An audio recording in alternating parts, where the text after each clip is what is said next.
Lions hear the bullet hissed, but my man just yelled back, motherfucker, you missed.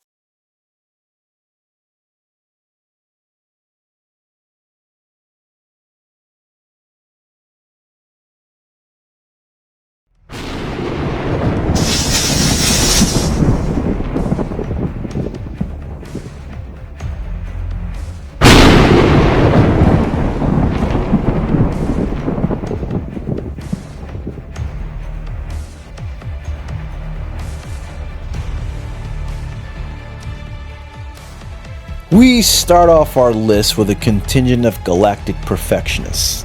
Now, admittedly, I'd never been a big fan of Star Trek. I've tried several times to get into the franchise, but it never really stuck with me. Now, that could be because I was never a fan of Gene Roddenberry himself. Every franchise connected with this man always failed to connect with me. Now, this isn't a dig at Gene Roddenberry. The man was a talented writer, and I can certainly see why his works have the kind of following that they do.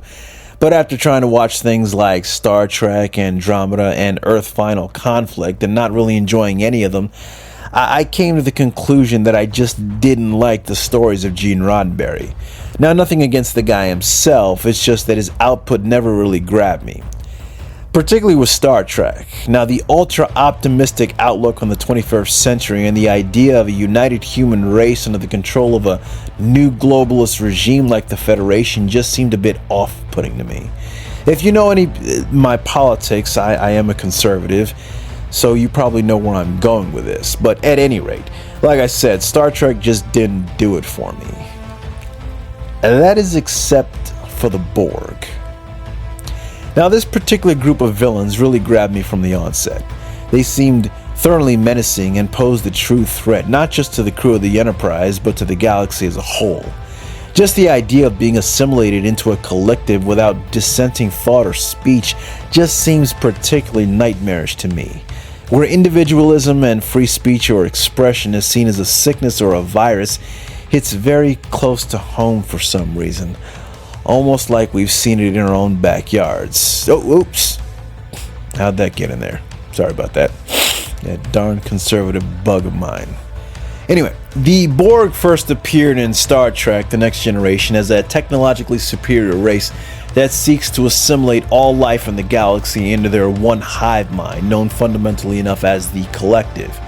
Now, if nothing else, the Borg represent the real-life threat of collectivism and the pitfalls of a singular ideology. In fact, the Borg's most famous mantra is "resistance is futile." You may have heard of it. Now, at the center of the Borg hive mind is the Queen, to which all drones are subservient. Now, interestingly enough, the Borg are indiscriminate in which alien species they cultivate. They're made up of several different alien life forms, looking very different on the outside, but operating with a single objective on the inside. Now, one could almost say that diversity is their strength. However, singularity of mind is their goal. Sounds very, very familiar. Oops, sorry about that. Sorry, shoot, get out of here. That darn conservative bug again. But like I said, the Borg are fascinating and truly threatening villains. And that is in the realm of fiction, which is where I firmly hope that they stay.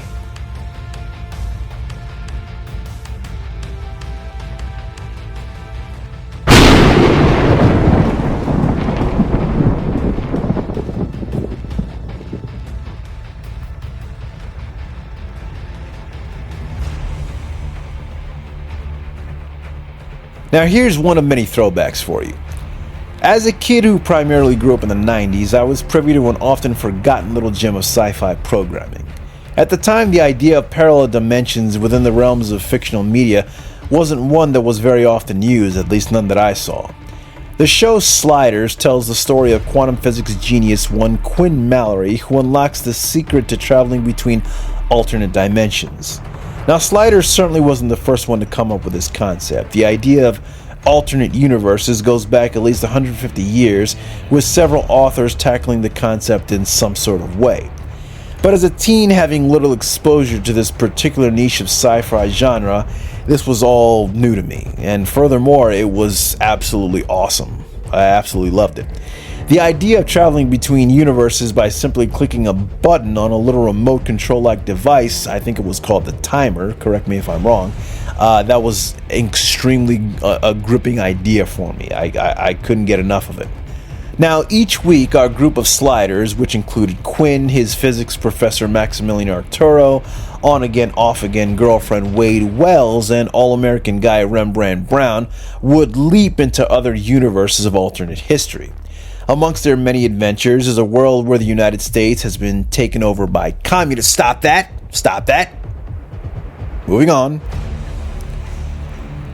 A world where men can have damn, stop it! Psst. Psst. Sorry about that, guys. And a dimension where the atom bomb was never invented. Our protagonists are routinely encounter alternate doppelgangers of themselves, some with vastly different personalities and motivations to our main quartet. Now, throughout the first season, the show lacked any central antagonist. The villains mainly relegated to whatever threats they faced in each alternate universe they landed in. That is until season 2, where we're introduced to the Cro-Mag race. Now, when first encountered, our heroes mistake these malformed monsters as aliens, as they possess advanced tech such as lasers and gravity-defying aircraft, but soon discover the horrible truth about the origins of the Cro-Mags. As stated by Professor Arturo, the Cro-Mag race are as much native to the Earth as humans are. They are simply from an alternate dimension in which Homo sapiens never became the dominant life form on Earth. The Cro-Mags are an advanced form of ape-like hominids that wiped out early human ancestors and went on to develop a technologically advanced society that completely took over their homeworld, known as Cro-Mag Prime. Cro-Mags developed a sliding technology that allowed them to travel between dimensions, much like Quinn and his companions. However, with each universe the Cro-Mags landed in, they were shocked and dismayed that almost all of these parallel Earths were dominated by Homo sapiens. The Cro-Mags were treated with revulsion and fear that led them to becoming an aggressive and expansionist empire of conquerors. The Cro-Mags formed a diabolical religious fervor to eliminate the Homo sapiens species, as they see themselves as the true inheritors of the Earth in any and all dimensions. Already enthralled with the series up until that point, the addition of the Cro-Mags as the main villains in the Sliders lore made me fall in love with the series that much more. I found them to be unique in the annals of sci-fi villains. They are threatening, malicious, and cold. And not to mention they occupy a status in which very few villains, sci-fi or otherwise, rarely manage to attain. Namely, they actually win in the end. Now, it's revealed at the beginning of Season 4 that the Cro-Mags have invaded and taken over Earth Prime, the home dimension of our original 4 Sliders. The series ends on a somber cliffhanger with our heroes left defeated and broken, their future bleak and very uncertain.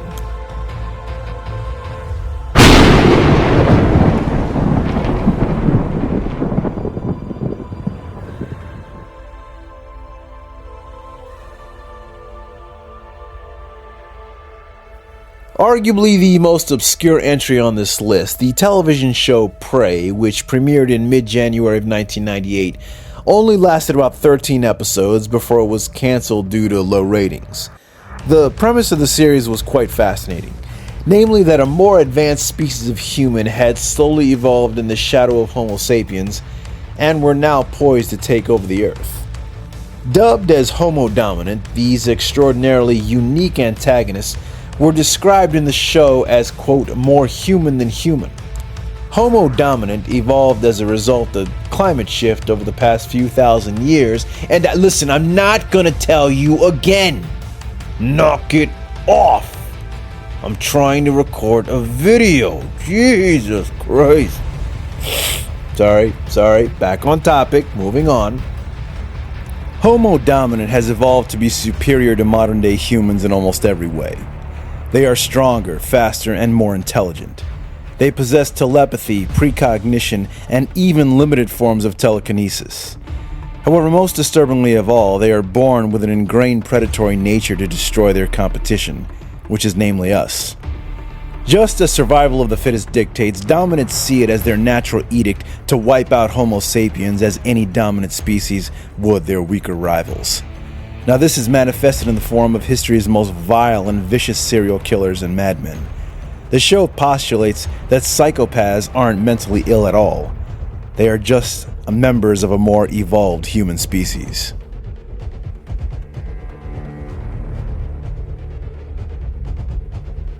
Throughout the show's short run, it's revealed that the secret war between Homo dominant and Homo sapiens is a complicated one. Not all dominants are merciless killers, and that some wish to coexist with sapiens in peace. Likewise, some humans wish to mutate into dominates for their power and are actively helping the more evolved humans in engineering a global apocalypse to wipe out the majority of the sapient species. You can tell that there's something about the concept of more evolved human species in our midst that really fascinates me, and I found the premise of Prey to be extremely creative in its rendering. If you haven't heard of the series, I speculate that many of you haven't, I would encourage you to try to check it out. I think some people have actually uploaded the entire series to YouTube. It's a forgotten gem to be sure.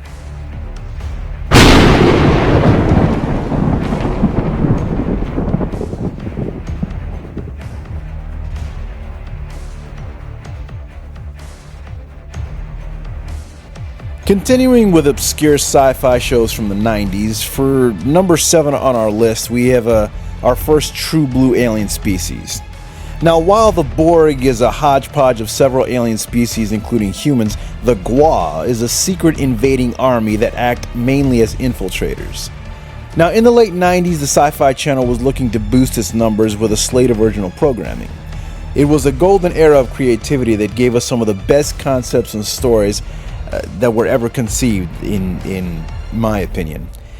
Enter Francis Ford Coppola and a writer named Chris Brancato, who came up with an intriguing premise that involves conspiracy, alien invasion, and the prophecies of Nostradamus as a springboard. Cade Foster is a reformed felon and master thief who has turned his life around, now working for a prestigious security firm. Cade is then thrust into an unimaginable nightmare as his life is slowly torn to shreds by an unknown cabal. He is terminated from his job, all his money and assets are stolen, and he is framed for his wife's gruesome murder. Cade soon discovers that he is an unwilling participant in a monstrous experiment carried out by a shadowy alien race known as the Gwa. Now, the Gwa are an ancient intergalactic species that seek to subjugate other life forms to add to their expansionist empire.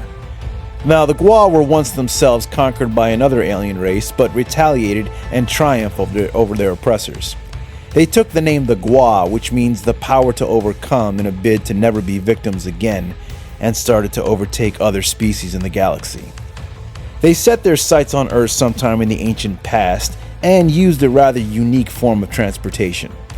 Now, rather than fancy spaceships or faster-than-light travel, these aliens opted to transfer their consciousness into small metallic orbs that would possess the body of a host if touched.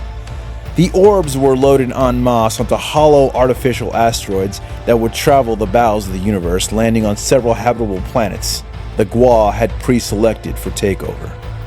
With his psychic gift of precognition, the French mystic Michel de Nostradamus foretold the destruction of Earth in 3 waves by the aforementioned alien species. Now, the first wave is infiltration, the second invasion, and the third is annihilation. In the present day, the Gwa are in the midst of the first wave and are currently running a gambit of experiments all over the globe in order to test humanity's ability to actually fight back. In Cade's case, the Gwa are testing these supposed 117 human archetypes, Cade being dubbed Subject 117. The goal in all these experiments is to drive the test subject incurably insane.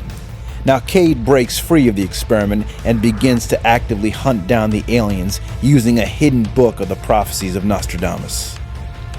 Now, the Gwa proved to be exceptionally difficult opponents as their human-engineered bodies, known as husks, are spliced with Gwa DNA to make them far stronger and resilient than a normal human otherwise would be. However, this tactic to hide the Gwa amongst the human population is a double-edged sword. Because they are now in human bodies, the Gwa are now subject to human weaknesses. They find themselves far more susceptible to human emotions such as jealousy, paranoia, and pride. Many of them find themselves particularly vulnerable to human sexuality and the feelings that go with it. The Gwa are now flushed with infighting as many of them begin to turn on each other, something that Cade uses to his full advantage. Now at the end of the series, it's the human frailties in which the Gwa have sheathed themselves in that proves to be their ultimate undoing. First Wave brought a fresh new take on the whole alien invasion genre, presenting an invading species in a way that was never seen before. In many fictional media, a conquering alien race often uses humanity's inherent weaknesses to cripple us. In First Wave, that plot point is really turned on its ear, and our protagonist uses those exact same weaknesses as weapons against his enemies. In First Wave, it's ironically mankind's weaknesses that prove to be its ultimate salvation.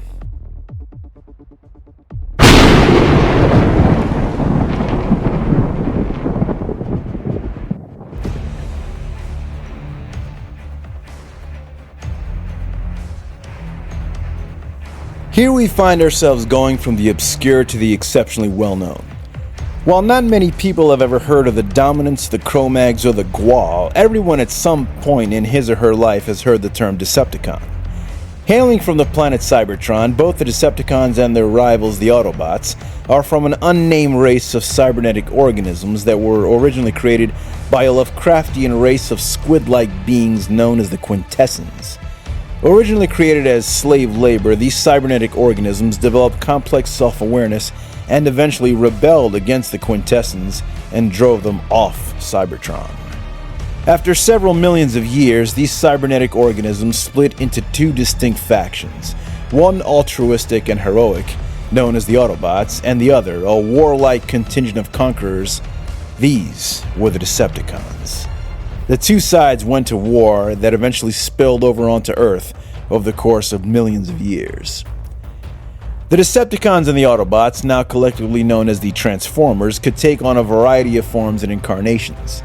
The Decepticons themselves falling into several subcategories, including the Constructicons, the Insecticons, the Combaticons, the Predacons, and many, many others. Over the years, they have been led by a few different warlords, the most prominent and famous being that of the legendary Megatron. What else really needs to be said about the Decepticons? They're essentially giant robots that can turn themselves into a variety of different vehicles, weapons, and other assorted objects. They're awesome, they're badass, and they feed every young boy's fantasies of everything just plain cool.